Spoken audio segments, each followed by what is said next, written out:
Welcome back to the Truth Lies in B2B Tech podcast. In this episode, I'm joined by a true legend from the B2B tech industry, Martyn Proctor. Martyn has worked for the likes of ICL, Serco and EY, but more importantly, he's built and sold 6 tech consulting businesses. This episode is all about sales, and in particular, how to win big ticket deals. So if that's your thing, you're really going to love this. What Martyn doesn't know about complex B2B sales isn't worth knowing. I really enjoyed this conversation. It's a great episode packed with some great insights. Here it is. So Martyn, welcome. Thanks, Craig. So we're delighted to have you on because you are a fountain of insight when it comes to the real nitty gritty of selling, particularly Fountain. I'll try to live up to being fountain. It involves lots of High bar. spouting, doesn't it, really? Yeah. We've worked together for a number of years. I've worked with you. You've been a mentor for a long time as well. And I think it's, you've helped us in many respects when it comes to understanding growth and the levers for growth, how to drive enterprise value, also working for you, seeing how you've galvanized a sales team and won some major deals that have been pretty game changing for the businesses that you've been running. So I think just to maybe tee up the whole conversation, I think right now it's a tough environment. I think from a sales perspective. So I think with the economic climate and the uncertainty, I think there's probably fewer opportunities as buyers are holding back to a degree. It's even more paramount for the opportunities that do exist that sales teams are making the most out of them. Because we're really talking about complex B2B sales, big ticket deals. You've worked on all sizes of deals from many, many millions to maybe a few 100,000. But in your words, maybe you could just explain, what you see big ticket deals. What do they look like?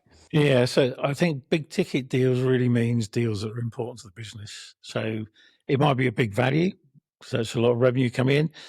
It might be an entry point into a key customer where you need to break in and prove value so you can go on and win big stuff, competitive displacement, something like that.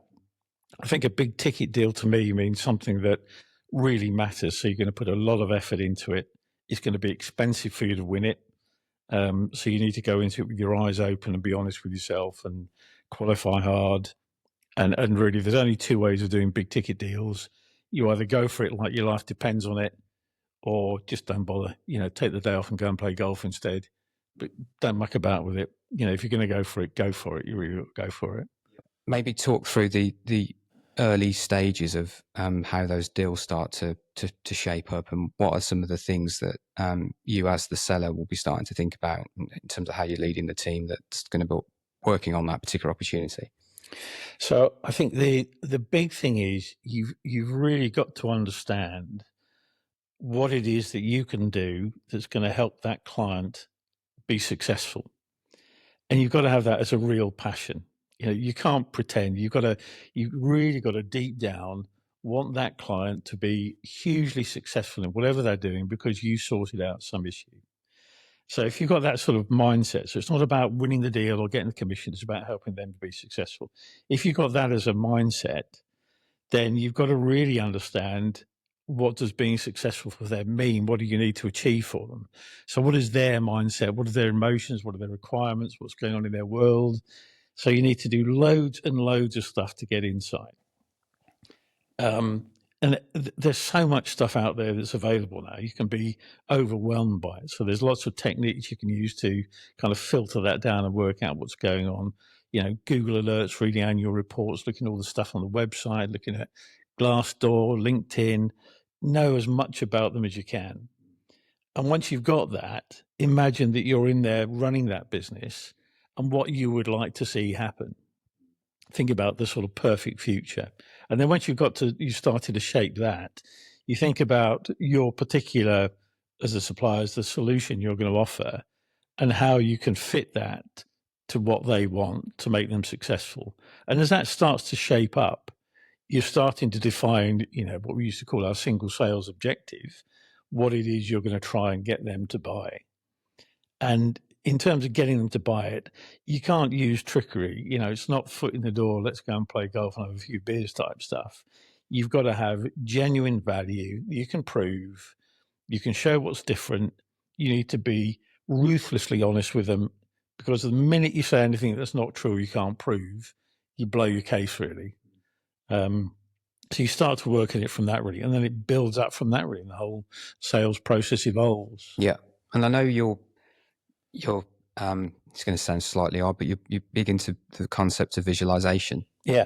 And I think, you know, if you as you're talking about there, it's a lot about outcomes that you're going to achieve for a client. So how do you help them to see what outcomes they can achieve by working with you as the seller? So probably one of the most basic things is to go back to features, advantages, benefits, FAB, which, you know, was like Sales School 101 that I was doing 40 years ago, something like that. There is still a tendency, even in big ticket sales with clever salespeople, complex organizations, to talk about the features of the product, what it does, or even, you know, the advantages. But you really have to think about the benefits and think about it from the client's point of view. I'm amazed in some of the coaching and mentoring I do for people now, how much they keep going back to their view on stuff, what they're going to do. And really, the client isn't that interested in what you're going to do. What they're interested in is what are they going to get out of it? How is it going to change their business? So you need to be able to visualize what's going to happen in their business, how it's going to be different. And then you need to help them visualize it. And the more you can do it, the better. You know, you probably heard the story of Muhammad Ali used to be able to play through in his mind about a boxing match, even before he signed the contract, and imagine how each round would go. And he would think about what the audience would sound like, what the arena would smell like, the sound going on, what he'd be wearing, what the opponent would be wearing, every punch, you know, through the first round, second round. And then he'd kind of come up with this idea that I'm going to knock him down in round 4 or whatever. And to get that precision in the visualization makes a big difference. Because if you can really imagine that client using your solution in 3-4 years' time, whatever it might be, and how their life will be different, and if you can really see it, then you start to communicate that way, you start to explain it, you help them see it like that, and then suddenly the whole thing takes off. So you're not talking about the stuff that you do and your processes and your company, and, oh, we've got all these offices, we've got all these people, all this sort of stuff. You're really talking for them about how their life is going to be different. You know, if you can visualize the person you're talking to being monumentally successful, being picked out by the chief exec at the annual conference for being, you know, the top performing unit director or whatever, you know, that they're going home early because they've just had a big bonus because they've done so well. If you've got all that sort of mindset, it all helps visualize that great future. It is really powerful. So my take on that then is that you really immersing yourself in that business that you're working with, and so that everything kind of you talk about is all about them because you've understood them, you know what makes them tick. It's not about a clever message or anything specific. It's just the culmination of that understanding and that appreciation for where the buyer wants to go. Yeah, that doesn't mean you can shortcut all the rest though. You still have to do the ROI and the proof and the detail, because you can set the vision and you can help them understand what they're going to get and what their future will be like. But then in big ticket sales, which are complicated, and you're not selling to one person, you know, there's a whole structure there, which we can talk about, but they will need to know and be confident that you can deliver this vision. So they'll want to know, well, how will you do it? You know, what are the risks involved? What are the bits that I need to do? Well, you know, how's the whole thing unpacked? Prove it to me, show me, where have you done it before? You have to do all of that. But if you, and everyone has to do all of that, that's sort of part one. But if you've got the visualization bit, then you can really tune into what they want. And in my experience, the better you can do that, the more you can understand it, the more likely they are to buy from you. That's one example I had years ago. It was really good. It was selling to a local authority, which can be hard work because you're often selling to a whole load of councillors who have to make a final decision, not just the officers.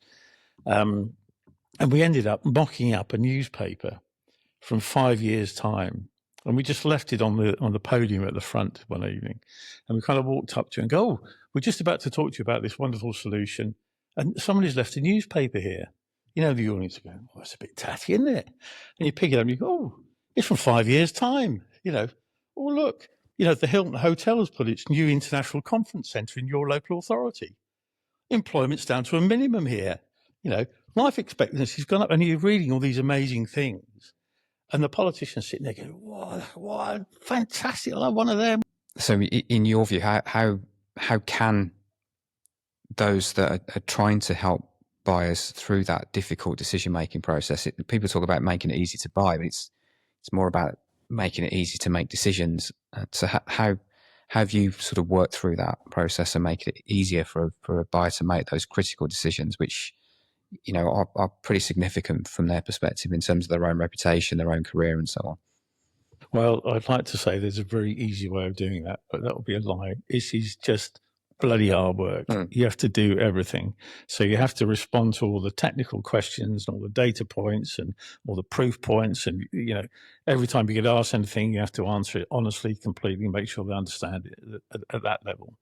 But I think you also have to help them. You need to understand what it feels like for them. So and in these complicated sales, it isn't obviously one person making a decision. There'll be a whole load of people making decisions. So you have to work out how they all work together. And what you're trying to do is help them be successful. This isn't magic and there's no trickery involved. But how do you help this organization work together, or understand their respective responsibilities, make a decision based on what you can do that you feel would genuinely help them better than anyone else, and how do they bring all that together? So you have to isolate who the different people are, what's in their mindset, what's their emotional position, what's a win for them, deliver them what they need, both factually and in terms of the visualization stuff and the emotional stuff. Because although loads of this is very technical, and, you know, there'll be marking sheets and weighted assessment documents and all this sort of stuff, people will still prioritize buying from people that they trust and believe can do it and who get their business. So you have to really think about, you always need that. You have to have that as your big differentiator, because a lot of the other technical stuff, you know, you're either good at doing it and you can prove it, or you can't really. But that sort of the edge that gives you the chance of winning it is that kind of visualization, putting stuff in their terms, I think. It's hard to sort of understand or visualize how you build trust. I mean, we all know how to kind of build trust is done over a sustained period of time, really, about being consistent with your message. And obviously you've got to have lots of credibility and proof points. But have you got any examples of where you've sort of built trust in the sales process, just in quite a short period of time, to actually differentiate from the competition? Well, I think one of the first things you must do is be ruthlessly honest, 100%. You know, as soon as you start to exaggerate or say something that's not true, or claim a client that you've got that's done something, you know, if there's any chance that's not true, you know, an experienced person on the other side of the table will start to wonder if you're telling the truth. And as soon as there's a grain of doubt, you're lost, really. So first of all, you have to be dead straight about everything, and be a bit self-deprecating. You know, don't try and say everything's marvelous. You know, be a bit honest about, yeah, we don't do that, but we do this sort of thing. We'll probably come back to objection handling at some point. That's a key area. Yeah. And just think about, how do you make it honest and real? And because what you want is the other person to have that trust and confidence that what you're going to do is really going to work for them. So you have to build that up. So sometimes I think throwing in something which is, you know, a weakness or something you can't do can actually build the trust a bit more quickly. And it's certainly not worth trying to camouflage it. I would say, if there's something that you're not particularly good at in your offering compared to everyone else, it's almost worth bringing it out up front and say, well, we don't do this, we can't do that, it's not our style, but we're really good at all of this, because that's a qualifier. Because if the client really wants this thing over here that you can't do, it's great if you have that in the first conversation, because then you can kind of wish them all the best, see them next time, and go off with your head held high, and you'll be trusted by them. But you're not going to get that deal. You get the next one. Yeah, yeah. I think we're both fans of the blue sheet. Yeah. I'm not going to necessarily suggest it's an old school thing. So I know, Miller Heiman's still a credible outfit, but we still use it in our business from time to time. But maybe you talk about the benefits of the blue sheet and how you've used that in your own organisations. I think more and more, my view is that the big value in the blue sheet is the ability to identify red flags.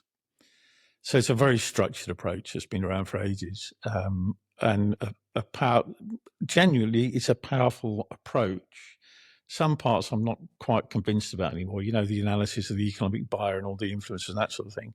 I think complex sales are a bit different these days, and even more complex than that allows you to map. But when you go through it, particularly if you've got a challenger there, who ask you lots of difficult questions, you'll spot all these red flags, the stuff you don't know, your weaknesses. To understand that early on is just invaluable. So I've done so many blue sheets where you go through it and the sales guy who's kind of presenting it feels awful at the end because, the blue sheet, this big analytical page you put up or project, will have all these red stickers all over it because, all the things you don't know, all the people you haven't met, all the things you're uncertain about. It's terrifying. But how useful is that to know 3 months before the decision? Because you can do something about it. You can try and get to these people. You can try and understand stuff. You can plug the gaps. What you don't want is a sycophantic blue sheet assessor who says, oh, you're doing really well. I think you've got a good chance with this. I hope you do it. Bloody rubbish, I'd much rather get ripped to shreds 3 months in advance, do something about it, panic and react and do well, and then win the deal, rather than afterwards saying, oh, we should have met so-and-so, or we never did find out about what's it. Red flags. It's it's an important process, particularly the larger the deal, because as we know, certainly my experience, working client side years ago, some of the deals, not necessarily I was involved with selling, but certainly involved with from a marketing side, some of those are significant bids with, it probably even cost the organisation in excess of £1 million to just bid for the thing. So, blue sheet is a great way of qualifying as well.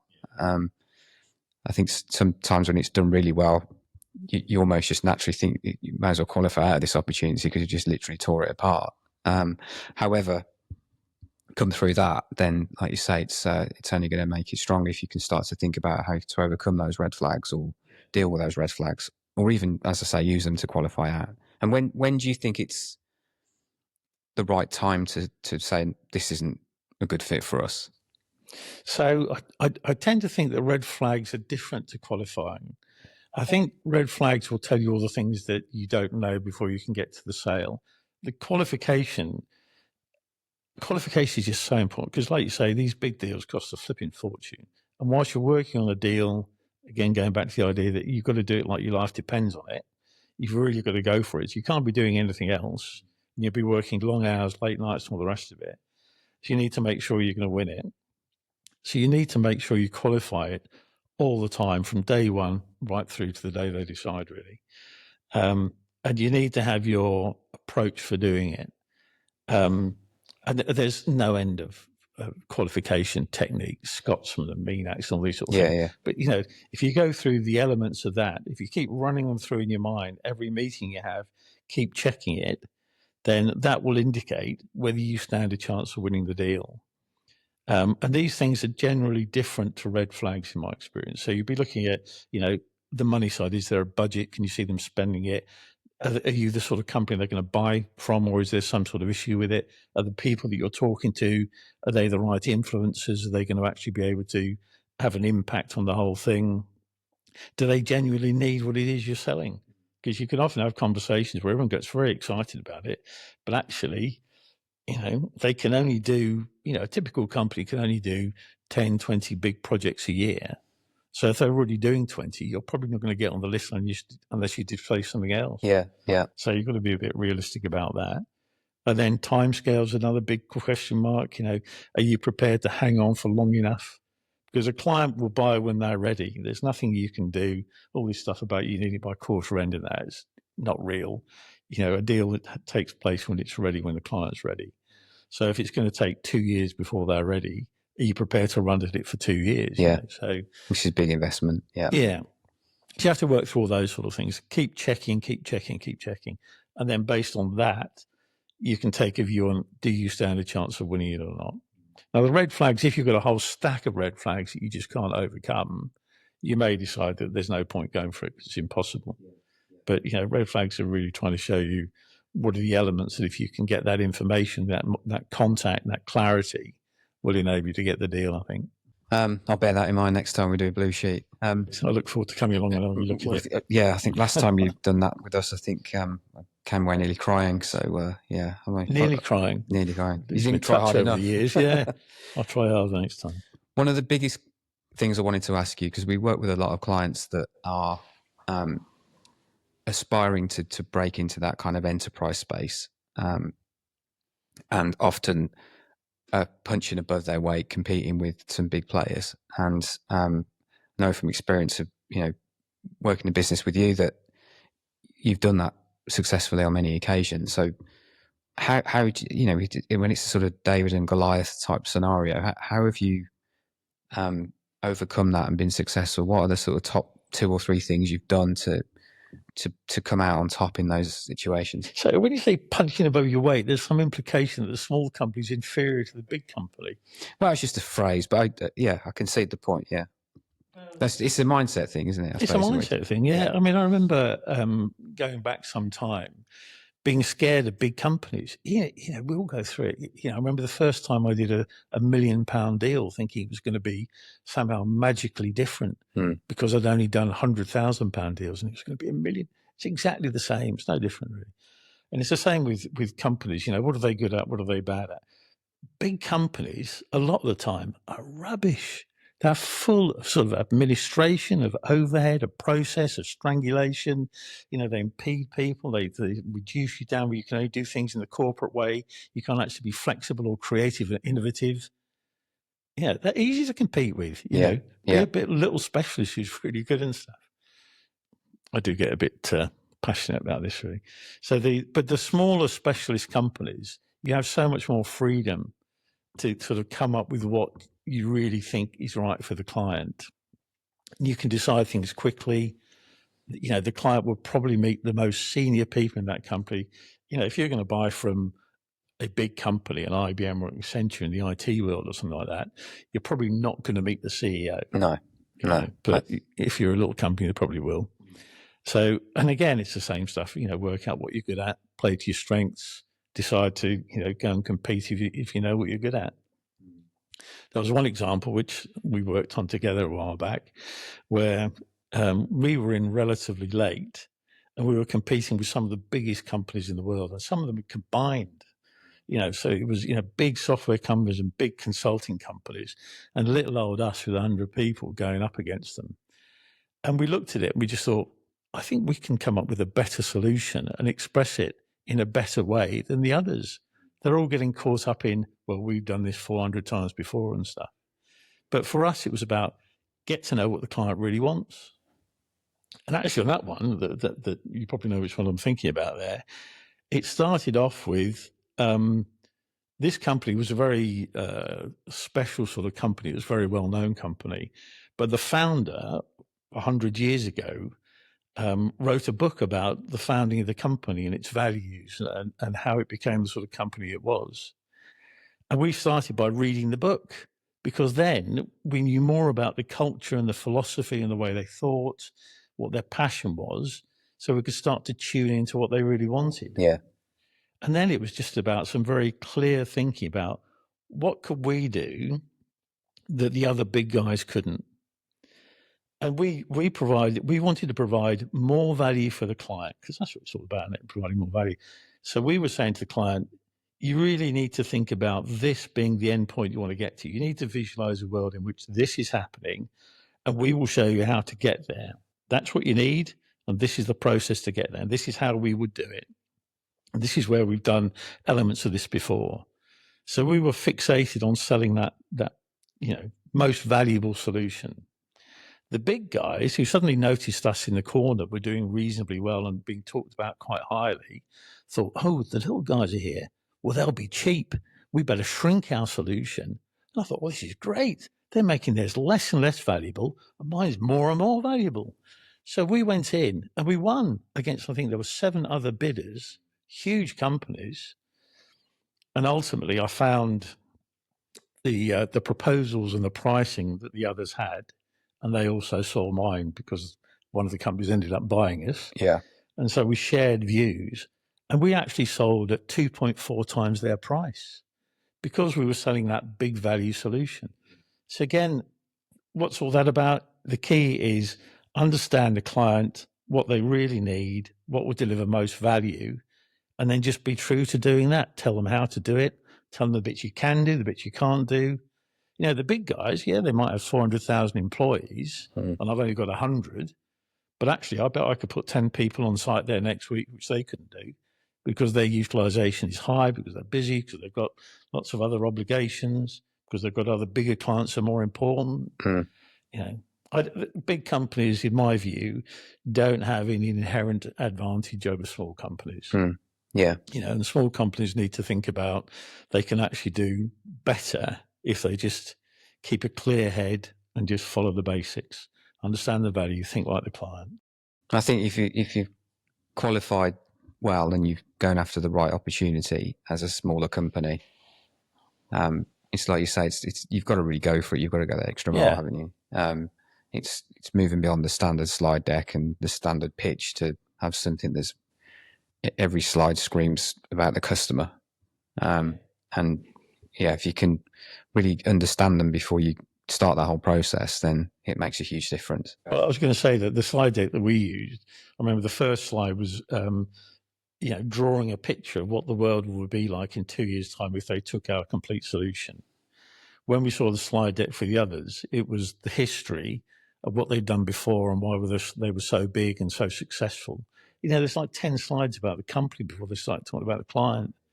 Simple stuff. Yeah. Well, I think, I mean, we obviously can't talk about that deal specifically, but I think the other thing I always remember you saying is just some of the, like you say, the basics, turning up on time and getting everyone really well prepared.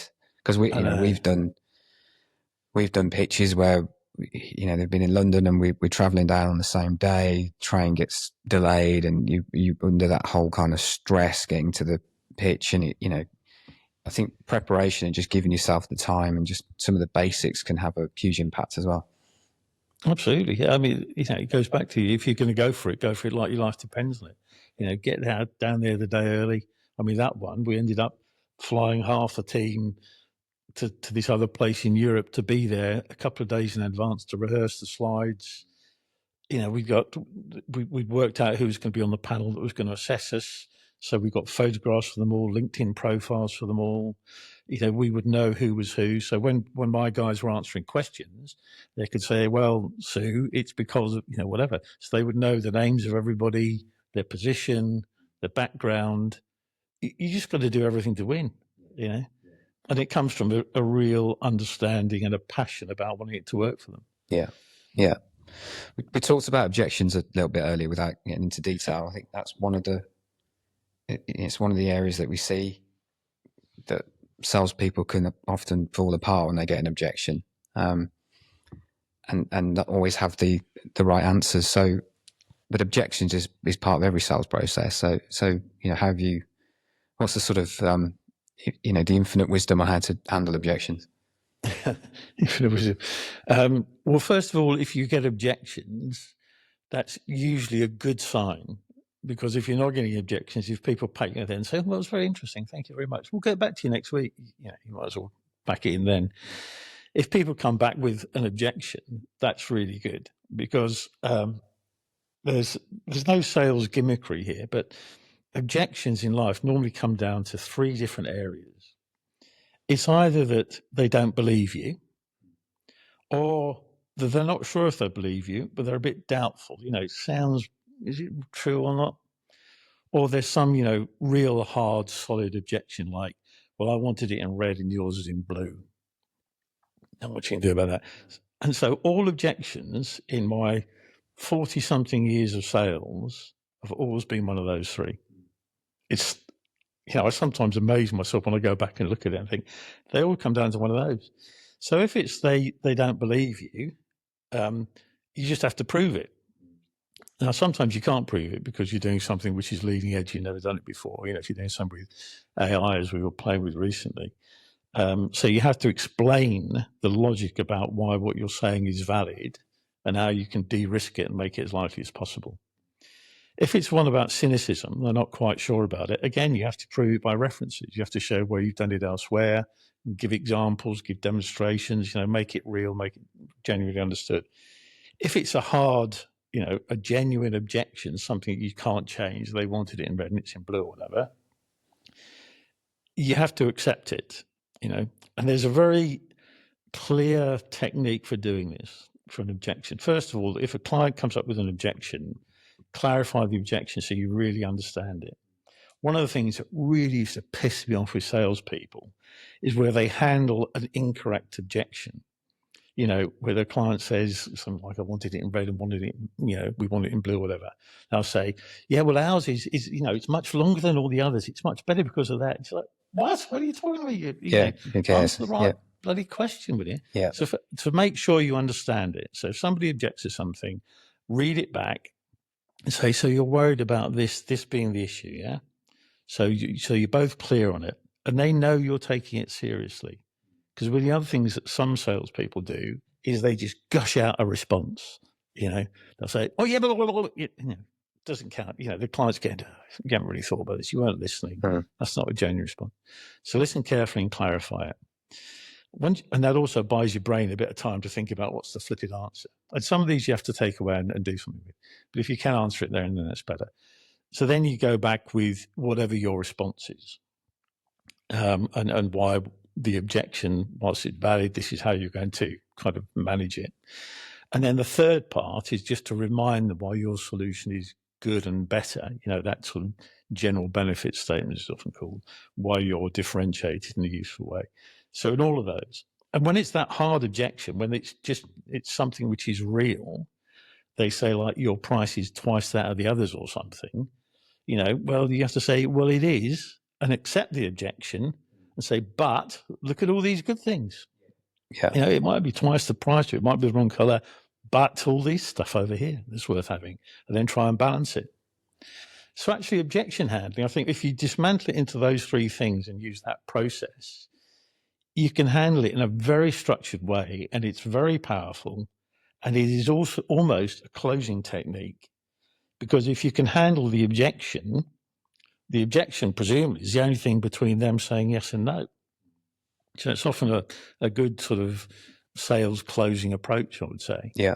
So there's a few other questions I wanted to ask you. Maybe, we focus very much on the actual sales process. Are there any other pearls of wisdom that you'd share with someone that is actively working on a major deal right now that we haven't already covered before we move on? So one of the complicated areas that people get into a real bloody mess about is price. Yes. So I used to have a principle that if a sales guy who worked for me ever came back and sold and said to me that we lost it because we were too expensive, then they'd be heading towards the door. It's like you should price. This is a complicated story. It's a very simple principle, but let's just dismantle it. You should price whatever it is you're selling based on the perceived value the customer is going to get from it compared to any alternative. So that's what sets the price. That's the winning price. Yeah. So you think about what else could they do and how much would it cost, and for them, how much value am I going to deliver? That sets the price. So if you've got the price right, you should win. Knowing how to get the price right is a difficult thing. Price and cost are completely different to each other. And I tell you what, 80% of the people I talk to who run businesses lose the plot with this bit. So the price is set by the market, what the client thinks you're worth compared to everyone else. Cost is how much it costs you in terms of resources and assets to deliver whatever the solution is. Now, with a bit of luck, your price is here and your cost is here. And this bit is a good bit. That's a profit. Unfortunately, if your price is down here because you're not very differentiated and you don't know the client very well, and the cost to do it is up here, you'll make what's called in the trade a loss. Funny make that. Lots of these. Yeah, you're in the shit. Well, yes, you're probably down the job centre. Yeah. So price and cost are completely unrelated. So whenever you get a position where people say, yeah, well, we're going to put 15% on our costs and set that as our price. Guesswork, complete guesswork. Yeah. You really need to understand what value the client sees in what you're doing compared to all the alternatives. So you can easily win a deal at twice the price of everyone else if you're delivering more value. I mean, that's just the logic from what I said, isn't it? Yeah. Does that mean you price the client in every situation? You don't have the standardized pricing? How's it work? Don't have standardized pricing. So price the client. Price the client the value that they're going to get from it, really. Yeah. So you have to, in complex B2B sales, it's different if you're selling sandwiches or widgets or standard software or whatever. But if you're doing complicated stuff, well, you're probably going to have, it won't be a simple day rate based solution. It'll be some complex mix of experience and assets and reuse stuff and heaven knows what else. But all of that needs to come up with a price that you're comfortable with. So how do you, or how have you in the past determined that, where the client might go to? Where's the sort of, because everyone has a limit, everyone has a budget. How do you determine what the likely budget may be of that client? Are there any things you can do there just to not make it guesswork, make it a bit more of a science than an art? So budget is slightly different, I would say. So it is very useful to know the budget because it's a lot easier for the buyers to buy if it's within budget. They'll often buy if it's more than budget, if they can. But they often won't tell you what the budget is in many respects. Well, I have to say over the years, I've found that provided you really care about the client and you're really looking for their success and you're doing the visualization bit, then you can discuss with them and say, we'll try and build a solution that delivers this thing for you because we recognize why you want it. This is how you think and all these sort of things. What budget do you have for this? Because if you're both working towards a successful outcome, transparent relationship. Yeah, they will often, and if you built the trust, they will often just tell you what the budget is. Now, you do get some slippery buyers who play the game who will say, actually, our budget's this, which is like, lower than they actually have. And you just have to kind of. Well, they don't know what it's going to cost, so therefore they haven't determined the budget, and they're waiting to see what proposals they get. Yeah, exactly. So that comes back to the pricing bit, really. Yeah, which is why I think budget and pricing are different. So price is how much they'll pay for your solution compared to everyone else's, really. So it's useful to just have a think about that and try and work the price out. And getting that, I mean, it's a glib statement for me to say that, but it's really hard to find that out. Yeah, you've got to look at what other similar deals have gone for recently elsewhere, what you discovered about what your competitors might be pricing theirs at, any sort of clues like that, and then try and pitch yours compared to that. Is there something around when you talk about value, but also the need that they have? How strong is that need? Can you base it on that to some degree? That will help you with the budget, I guess, but not necessarily with the price. Because if somebody else can fulfill the need better than you at a lower price, then they'll probably win the deal. Yeah. Yeah. It's like you say, it's a complex topic, pricing. It is, yeah. It is very complicated. There's a couple of analogies I use. It's a bit like if you've got a pacemaker and you're at the top of Snowdon and the battery starts to give out, and the bloke standing next to you's got a spare battery and says, it's $5,000, you'd probably pay it, wouldn't you? Yeah. However, if you're standing outside Boots and they've got a battery sale on that day and the battery's at 37p and someone says, well, I've got a battery, it's 38p, you go, piss off, I'm getting 37p in there. Yeah. So the price is all about context and what else is available at the time. So you've really got to use as much time as you can to focus on selling the value and leave the price right to the end. Just put it as further away as you can, ideally. Well, I think as the clearer you become on the value, particularly your value compared to what value your competitors will be able to come up with, then the closer you can get to identifying your price. And you can trial it with a client. You have to get the timing right with that a little bit. But you can start to say, we're thinking that we're going to come in at this sort of price and see what sort of reaction you get. Now, although buying these days is a very procedural thing, there's lots of checklists and lots of metrics involved, you will still need to have human interaction with people and start to get some sort of response as to whether, it could work. Yeah. And do you have any stories around how you've overcome when the nasty procurement team gets involved and tries to drive it all based on, the lowest price? Ideally, you want to avoid that scenario if you can, but it's not always possible. Most of the time it ends up like that. And particularly, if you're selling to big enterprises, the procurement teams will often be in offshore locations and stuff, whether it's in Luxembourg or Switzerland, or they've outsourced it to India or whatever. So you're going to have to deal with a whole load of stuff like that. You need the person who's going to be the beneficiary of what you're doing, you're the sort of the business unit you're selling into, to be your sponsor a little bit. And you need them to try and handle procurement as best you can. Because in most businesses, they will have some amount of clout when it comes to procurement. But procurement gets stronger and stronger, and they try and standardize on things and bring the rules in. But then, with procurement, despite all the science to the contrary, they are human beings. You can still talk to them. You can still talk to them and find out what success means for them. Yeah. You can make their life easy.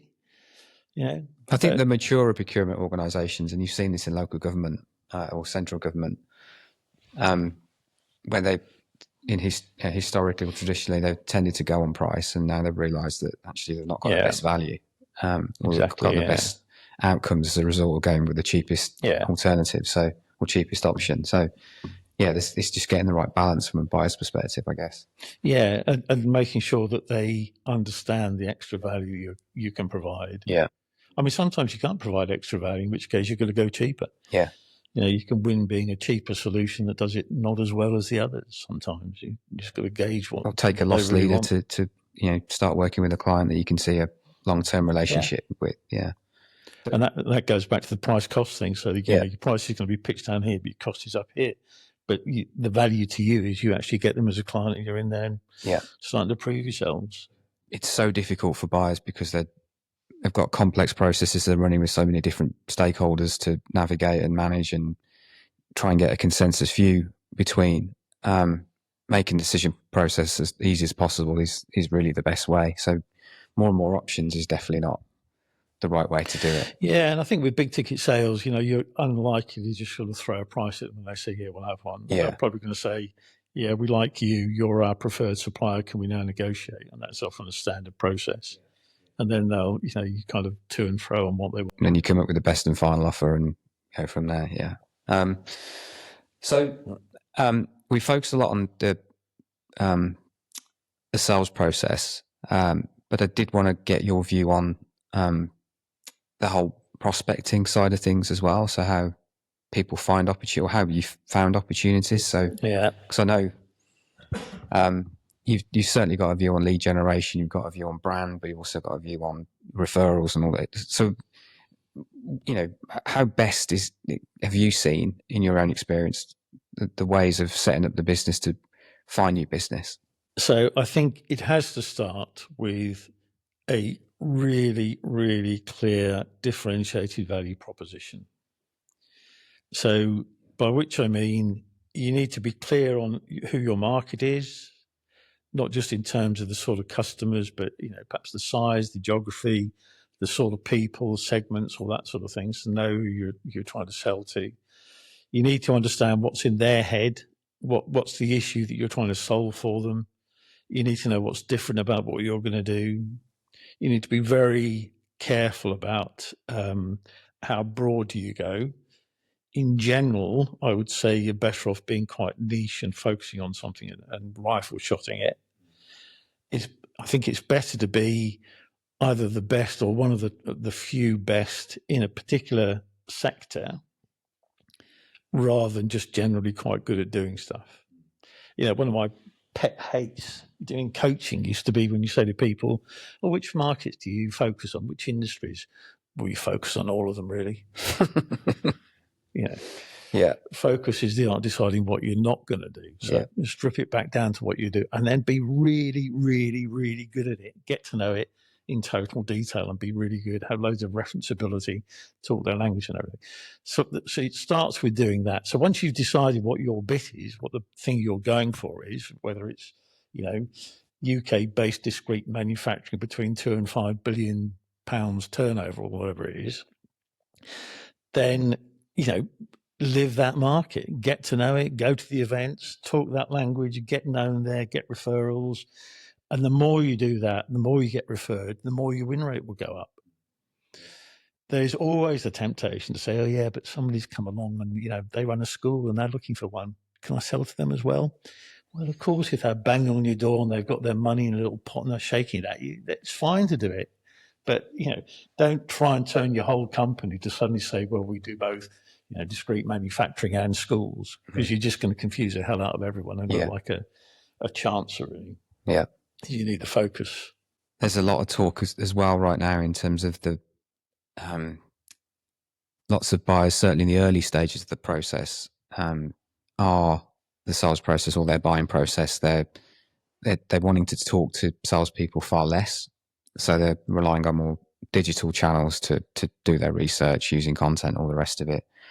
I think Gartner's research suggests that they're almost 80% of the way through. Well, it certainly will be in the next few years, just going through that kind of self-service digital buying process, which obviously for large deals, that's not going to be the case. They're always going to be led by a sales team. And it feels just intuitively wrong that it's going to go that far through the process until, they're speaking to a salesperson. But I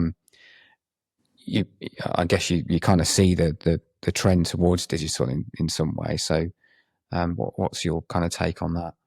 Well, I think digital just becomes more and more important, but I don't think it takes over from the rest of it, really. Again, I think it's in big ticket sales in particular, it is different.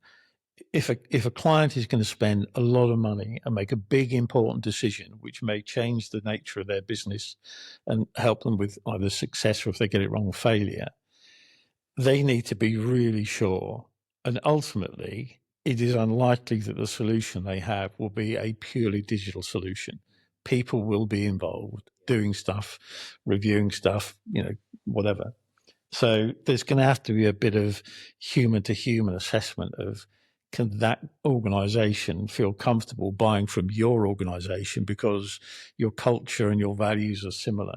So the digital part, I think, will get bigger and bigger. And I think suppliers will have to get much better at providing details about what their solution is, and it does. So moving away from like the glossy sales brochures of yesterday into more sort of objectively factual ROI self-building models that a client or a prospect can look at and try and get as close as they can to deciding, yes, we like them, that might be the one that we want.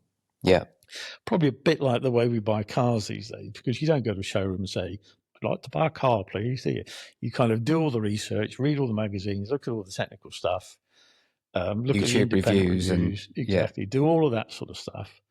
But then when you're ready, you probably still quite like to go to a car showroom and meet the but people. You've probably done one of those simulators where you configured your car online and all the rest of it. Exactly. Yeah, like you say, you're going into the dealership probably for a test drive and just to find out a bit more about the car. Yeah, and there's something about you kind of want to meet somebody and talk it through. Now, I know Tesla do it in a fairly hands-off sort of way. I suppose my own take is the more you can combine digital and the kind of human aspects, in certain stages of the sales process, that's where it really, as we say, the magic happens, I suppose, because I think that, again, you see there's quite a lot of remorse if someone goes through the whole digital process. If you're maybe buying something online, like a SaaS product, without any intervention from a salesperson, you just buy that. There's probably some bits of information that's missing. Probably the price point's quite low, and therefore that's why you go ahead with it. But there's been so many purchases of different SaaS tools over the last few years that certainly in our world, marketing, some organizations have maybe 100 plus different tools that they're not using, and they've got loads of remorse. They've probably been through the process of doing the self-service sale without a salesperson, and it's proven that when it goes the other way and you've got a salesperson advising you and they're not overtly selling, and they're more of an advisor, they're not pushy, it's a far better outcome for you because you just get a lot more certainty when you make a decision. Yeah, absolutely. So for years, I've had the view that I would love to have an organisation which doesn't have salespeople, because salespeople, I love salespeople, but they're a real pain in the ass. And a bunch of prima donnas, a bunch of thoroughbred racehorses. They're bloody expensive. Good ones are really expensive. And they cause a lot of internal problems as well, but I know. You take the rough with the smooth. Lovely people, pain in the ass. So how can we do it? How can we be successful in sales without having salespeople? And the thing that I've been pursuing for ages and ages is to have my best, or even any of my consultants, if I'm selling consultancy services type stuff, who are able to manage a commercial relationship. I'm a bit hesitant about calling them salespeople, because first of all, if you ask a consultant to be a salesperson, they go, no, I don't do sales. I can't do sales. And they've got this mindset that being a salesman is somehow this sort of fast talking, slick person who can lie through their teeth but sleep at night. It's just cobblers. You don't need that. So don't call them salespeople. And don't give them targets. Just give them some encouragement to kind of find business. Because the consultants probably know better than anyone what the solution is. They probably had good experience working with clients. Yeah. They can really handle all this. They just need to know a few techniques, like the objection handling stuff, so they don't get floored by it. And I do believe you can teach any consultant the principles of the sales process, because it is just a process. There's no gift of the gab. There's no flipping magic to it. It is just a series of things that you do to establish what the client is and what they want, to build a solution that works, to put it in front of them in a way that they understand, to deal with any objections, and then to finish off the deal by just signing it up. The thing out of all that process that consultants struggle with, and the difference between the ones that make it and the ones that don't really, is the close. Because the close, there's books being written about the flipping 22 standard closes and, the Duke of Wellington close compared to the alternative, all this sort of stuff. But at the end of the day, at some point in a process, there's a time when it's right to close a deal, where you should, the salesperson or the person with the sales responsibility should say to the prospective buyer, so do you want it? Yeah. In as simple an expression as that. In complex, big sales that we're talking about here, often it's much more confusing than that, because you've got procurement cycles and proposals to do and all this sort of stuff. But there is a point where you just need to know there's a decision going to be made. And a consultant that can face that and deal with it and take the yes, you won it, or no, you didn't get it this time because, and not get knocked by it, is the one that I think is the person that you really want, the consultant who can take it through all that.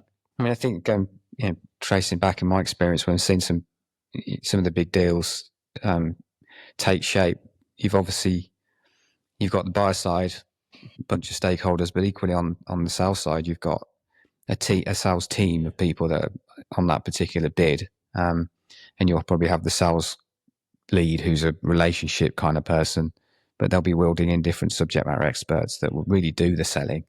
And then you've got a team that will do the negotiations, the commercial team, etc. So, but for smaller deals, we're still talking fairly sizable deals, you want a salesperson that's got all of those different skill sets.